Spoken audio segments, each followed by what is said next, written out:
যদি পৌরাণিক উৎসের কথা আমরা এখানে বিবরণ করি তাহলে এর মধ্যে বেশ কিছু সীমাবদ্ধতা রয়ে যায় এই গল্পের সাথে অ্যাকচুয়াল সত্যতার।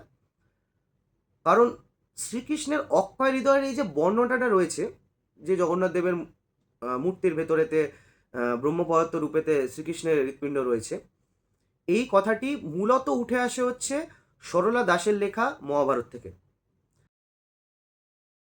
ব্যাসদেবের রচিত মহাভারতের একটি ট্রান্সলেশন করা হয় উড়িয়া ভাষাতে।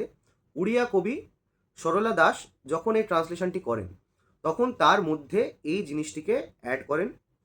এর কোনো বর্ণনা মূল যে মহাভারত রয়েছে তার কোনো প্রকার, তাতে কোনো প্রকার এই জাতীয় উল্লেখ কিন্তু নেই ব্যাসদেবের লেখা যে মহাভারত রয়েছে।